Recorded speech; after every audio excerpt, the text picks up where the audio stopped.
Hebrew క్రైస్తవులారా, మీరు పాలు తాగే పసిపిల్లల్లాంటి వారు. మీరు ఆధ్యాత్మికంగా ఎంతో ఎదగాల్సి ఉంది. కాబట్టి నిర్జీవ క్రియలను విడిచి మారుమనస్సు పొందటము, దేవుని యందలి విశ్వాసము, బాప్తిస్మములను గూర్చిన బోధ, హస్త నిక్షేపణము, మృతుల పునరుత్థానము, నిత్యమైన తీర్పు అనే పునాది మరలవేయక క్రీస్తును గూర్చిన మూలోపదేశము మాని సంపూర్ణులమవటానికి సాగిపోదాము. పరిపక్వత దిశగా ఎదుగుదాము. ఎదగండి, పురోగతి సాధించండి, వర్ధిల్లండి.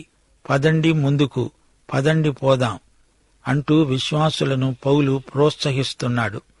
వెనుకబడిపోవద్దు. పునాది ఉంది, దానిమీద మీరు కట్టాలి. పునాది లేనిది కట్టడము నిలవదు. మంచి పునాదిపై మంచి కట్టడాన్ని నిర్మించాలి. కట్టడం పూర్తి కాలేదు, కడుతూ పోవాలి. పునాది మరల వేయడం అవివేకం. పునాది మీద ఎత్తైన కట్టడం లేవాలి. పునాదిలో ఇమిడి ఉన్నవి 6. ఇందులో 2 సంఘ జీవిత సూత్రాలు, మిగతా 4 సిద్ధాంత సత్యాలు. ఈ 6 కలిస్తే పునాది అవుతుంది. కట్టడం క్రైస్తవమే. వీరికి మంచి పునాది ఉంది. దానిమీద వీరేమీ కట్టినట్లు కనిపించటం లేదు. మరల అదే పునాది వేస్తున్నారు. మారుమనస్సు, దేవుని యందలి విశ్వాసం, వెంటనే బాప్తిస్మం.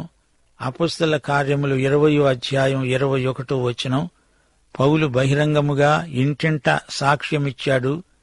దేవుని ఎదుట మారుమనస్సు పొంది మన ప్రభు అయిన యేసుక్రీస్తునందు విశ్వాసముంచాలి. మారుమనస్సుకు ముందు నిర్జీవ క్రియలను వెడవాలి అని బోధించాడు. నిర్జీవ క్రియలు అంటే అవి ఎలాంటి క్రియలు? పాపక్రియలు. పాపము వల్ల వచ్చే జీతం మరణం, నిర్జీవం. మృతతుల్యమైన క్రియలు. మనము పాపముల చేత, అపరాధముల చేత చచ్చిన వారము. చచ్చిన వారు చేసే క్రియలు నిర్జీవ క్రియలు, నిష్ఫలమైన అంధకార క్రియలు. దేవుని యందలి విశ్వాసం. క్రైస్తవానికి ఇది మూలం. యూదులకు ఈ మాట కొత్తదేమీ కాదు. దేవుని యందలి విశ్వాసం, దేవుని పట్ల విశ్వాసం. యోహాను సువార్త 14వ అధ్యాయం 1వ వచనంలో ప్రభువు యూదులతో అన్నాడు, దేవుని యందు విశ్వాసముంచుతున్నారు, నాయందు విశ్వాసముంచండి. ఇప్పుడు వరుసగా 4 ప్రాతిపదిక సిద్ధాంత సత్యాలను పౌలు పేర్కొంటున్నాడు. బాప్తిస్మములను గూర్చిన బోధ. యూదులకు ఇది చిరపరిచితమైన సంస్కారమే. అయితే ఇక్కడ పౌలు క్రైస్తవ బాప్తిస్మమును గురించి మాట్లాడుతున్నాడు. హస్త నిక్షేపణం మరొక సత్య సిద్ధాంతం.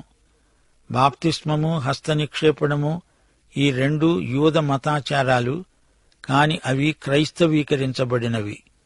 బాప్తిస్మము తరువాత అపొస్తలులు హస్త నిక్షేపణం చేసేవారు. స్వస్థత కొరకై హస్త నిక్షేపణ చేస్తారు. బాప్తిస్మము, హస్త నిక్షేపణ ఈ 2 సంస్కారాలు కలిపి చెప్పబడినవి. ఆ తరువాత మృతుల పునరుత్థానమనే సిద్ధాంతం.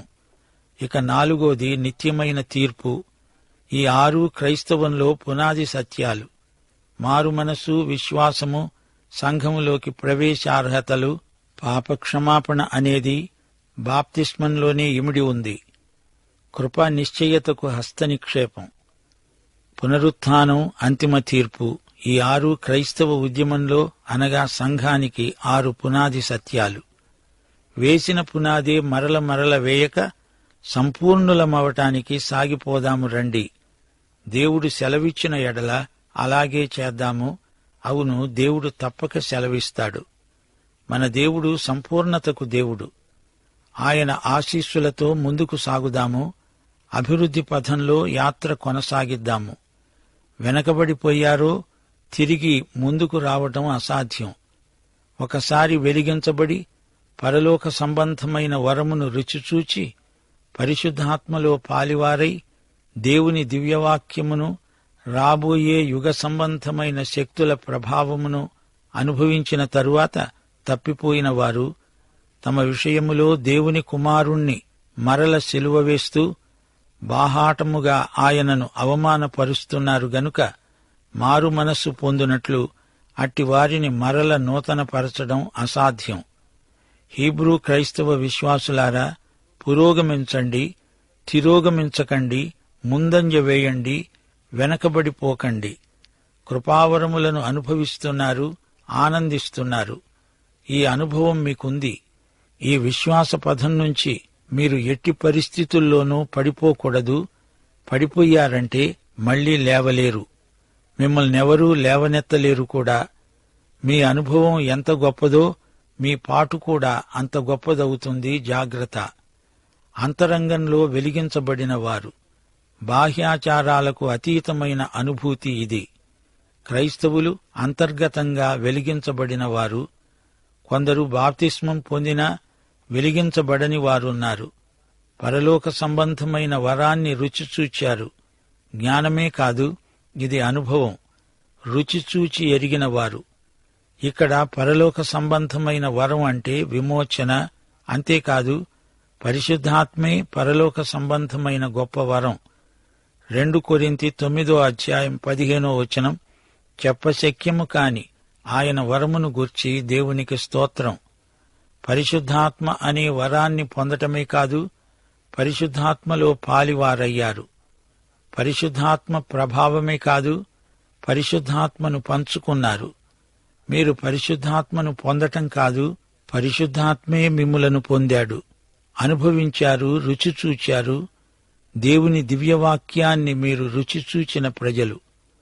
రాబోయే యుగశక్తుల ప్రభావాన్ని అనుభవించారు, అనగా రుచిచూచారు. మనుష్యుడు రొట్టె వలన కాదుగాని దేవుని నోట వెలువడే ప్రతి మాట వలన జీవిస్తాడు.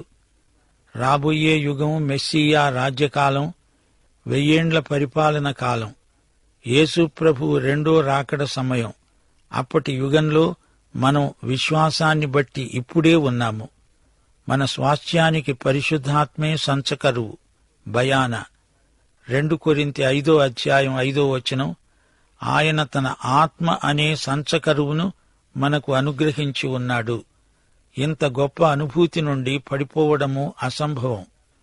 అథవా పడిపోయారనుకోండి, వారిని యథాస్థితికి రప్పించడం అసాధ్యం. హీబ్రూ క్రైస్తవులారా, మీరు సంఘానికి, సమాజ మందిరానికి మధ్య ఊగిసలాడడం కుదరదు. అలా పడిపోతే యేసు ప్రభువును, దేవుని కుమారుణ్ణి తిరిగి సిలువ వేసినట్లే.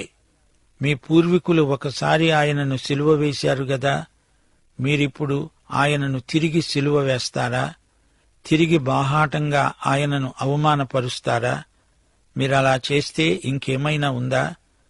మీకు మారు మనస్సు కలగదు, మిమ్ములను నూతనపరచడం అసాధ్యం. అలాంటి వారి పట్ల కృపాశక్తి నిరర్థకమైంది. మత్తయి సువార్త 12:31 మనుష్యులు చేసే ప్రతి పాపము, దూషణ వారికి క్షమించబడుతుంది గాని ఆత్మ దూషణకు పాపక్షమాపణ లేదు. పరిశుద్ధాత్మను అనుభవించే వారికి అంత హృదయ కాఠిన్యం ఉండకూడదు. అది మరణకరమైన పాపమవుతుంది. కృప నుండి పడిపోవడం అసంభవం. 7-8 ఎట్లనగా, భూమి తన మీద తరచుగా కురిసే వర్షాన్ని తాగి ఎవరి కొరకు వ్యవసాయము చేయబడుతుందో వారికి అనుకూలమైన ఫలాలు ఫలిస్తూ దేవుని ఆశీర్వచనము పొందుతుంది. అయితే ముండ్ల తుప్పలు, గచ్చతీగలు దానిమీద పెరిగిన ఎడల అది పనికిరానిదని విసర్జించబడి శాపము పొందినదవుతుంది. తుదకు అది కాల్చివేయబడుతుంది. భూమి పండలేదంటే అది భూమి తప్పే. దానికి భూమే నైతిక బాధ్యత వహించవలసి ఉంది. ఆ పంట చెడిపోతే దాన్ని కాల్చివేయాల్సిందే. అది మరెందుకూ పనికిరాదు. పరిశుద్ధాత్మ వర్షాన్ని త్రాగిన హృదయభూమి బీడైపోతే దాని గతి అంతే. భూమి పండించిన మంచి పంట దేవుని ఆశీర్వాదానికి సంకేతం. యోహాను సువార్త 15:2 ఫలించే ప్రతి తీగె మరి ఎక్కువగా ఫలించాలని ద్రాక్షవల్లిలోని పనికిరాని తీగలను ఆయన తీసివేస్తాడు. భూమి నిస్సారమైతే, గచ్చపొదలు, ముండ్ల తుప్పలు మొలిస్తే భయంకరమైన ఫలితాలు కలుగుతాయి. ద్వితీయోపదేశకాండం 29:23 యెహోవా తన కోపోద్రేకము చేత నశింపచేసిన ఆ సమస్త దేశము గంధకము చేత ఉప్పు చేత చెడిపోయి విత్తబడక దానిలో ఏదీ పుట్టక దానిలో ఏ కూర మొలవదు. ఇది శాపం, భూమి పాపం. కృపనుంచి తొలగిపోతే జరిగేది అంతే. సోదరీ సోదరులారా, ఈ అధ్యాయం కొత్త నిబంధన సీనాయి పర్వతంలాగే ధ్వనిస్తోంది గదూ. ఆశ్చర్యకరమైన మాటలు ఈ పాఠంలో మనం ఇంతవరకు విన్నాము.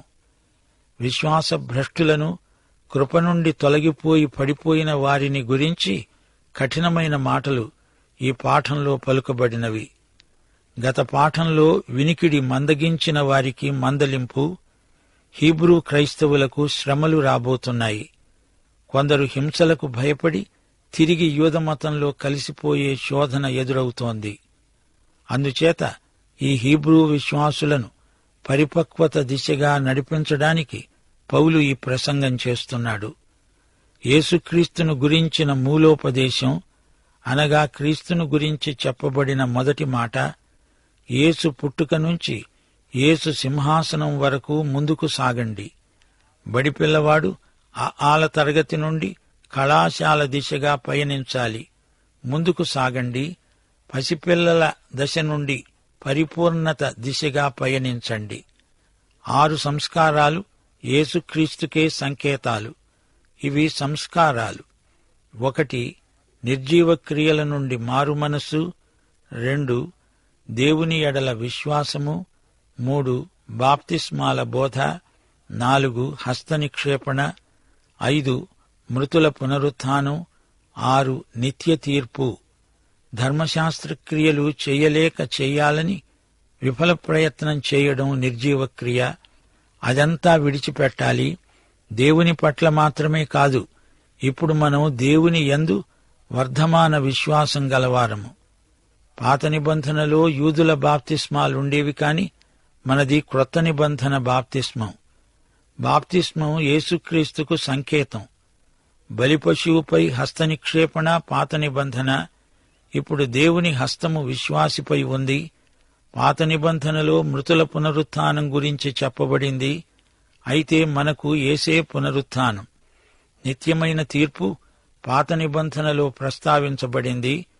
పాపమును గురించి, నీతిని గురించి, తీర్పును గురించి పరిశుద్ధాత్మ మన చేత ఒప్పిస్తాడు. ఈ పునాదిని మరల వేయాల్సిన అవసరం లేదు. అక్కడే ఆగిపోకూడదు. హీబ్రూ క్రైస్తవులు పడిపోకుండా జాగ్రత్త పడాలని ఈ మాటలు చెప్పబడ్డాయి గాని వారు పడిపోయారని కాదు. మా శ్రోతలు గమనించాలి, క్రీస్తునందు మనం అనుభవించే రక్షణ ఎన్నటికీ పోవటానికి వీలులేదు. రోమాపత్రిక 8వ అధ్యాయం 1వ వచనం, క్రీస్తునందు ఉన్నవారికి ఏ శిక్షావిధి లేదు. రోమాపత్రిక 8వ అధ్యాయం 23వ వచనం, దేవుని చేత ఏర్పరచబడిన వారి మీద నేరము మోపేవారెవరు? నీతిమంతులుగా తీర్చేవాడు దేవుడే. దేవుని సింహాసనము వద్దకు ప్రతి విశ్వాసి చేరగలడు. యేసు రక్తము చేత విముక్తి చెందిన నీతిమంతుల మీద ఎవ్వరూ నేరము మోపజాలరు. 34 నుండి 39వ వచనం వరకు, శిక్ష విధించేవాడెవడు? చనిపోయిన క్రీస్తు యేసే. అంతేకాదు, మృతులలో నుండి లేచినవాడు, దేవుని కుడిపార్శ్వమున ఉన్నవాడు, మన కొరకు విజ్ఞాపనము చేసేవాడు ఆయనే. క్రీస్తు ప్రేమ నుండి మనలను ఎడబాపేవాడెవడు? శ్రమయైనా, బాధైనా, హింసైనా, కరువైనా, వస్త్రహీనతైనా, ఉపద్రవమైన, ఖడ్గమైన మనలను ఎడబాపుతాయా? ఇందును గూర్చి వ్రాయబడింది ఏమిటంటే, నిన్ను బట్టి దినమెల్లా మేము వధింపబడిన వారము, వధకు సిద్ధమైన గొర్రెలమని మేము ఎంచబడిన వారము. అయినను మనలను ప్రేమించిన వాని ద్వారా మనము వీటన్నిటిలో అత్యధిక విజయము పొందుతున్నాము. మరణమైనా, జీవమైనా, దేవదూతలైనా, ప్రధానులైనా, ఉన్నవి అయినా, రాబోవునవి అయినా, అధికారులైనా, ఎత్తైనా, లోతైనా, సృష్టించబడిన మరేదైనా మన ప్రభువైన క్రీస్తు యేసునందలి దేవుని ప్రేమ నుండి మనలను ఎడబాపనేరవని రూఢిగా నమ్ముతున్నాము. క్రీస్తును, నన్ను ఎడబాపే శక్తి ఇహపరములలో ఏదీ లేదు. దేవునికి స్తోత్రం. యోహాను సువార్త 10వ అధ్యాయం 10వ వచనంలో ప్రభువు ఏమన్నాడు? గొర్రెలకు జీవము కలగడానికి, అది సమృద్ధిగా కలగడానికి నేను వచ్చాను.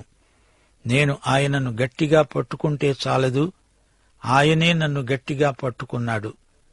ఎవడునూ నా గొర్రెలను నా చేతిలో నుండి అపహరింపడు అని ప్రభువు స్పష్టంగా చెప్పాడు. దేవుని కుటుంబములోనికి పుట్టిన ఎవడైనా నశించడానికి వీల్లేదు. దేవుని కుమారుని యందు విశ్వాసముంచిన వానికి నిత్య జీవం. అది మధ్యలో పోయేది అయితే నిత్యజీవం ఎలా అవుతుంది? కొందరు విశ్వాసభ్రష్టులయ్యారు అంటే అసలు వారు విశ్వాసులు కానే కారు. అంతము వరకు సహించిన వాడే రక్షించబడినవాడు. 2 పేతురు 2వ అధ్యాయం 22వ వచనం. కుక్క తన వాంతికి తిరిగినట్లు, కడుగబడిన పంది బురదలో దొర్లడానికి మళ్లినట్లు అనే నిజమైన సామెత చొప్పున వీరికి సంభవించింది. హీబ్రూ విశ్వాసులు రక్షించబడినవారు.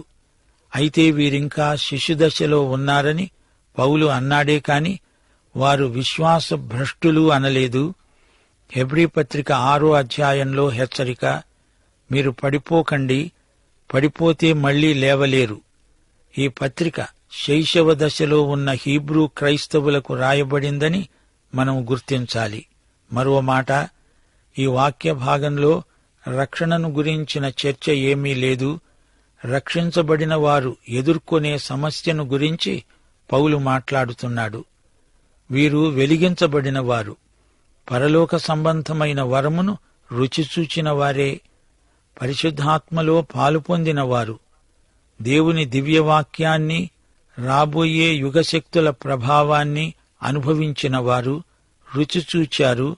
రక్షించబడిన వారికి బహుమానాలున్నాయి.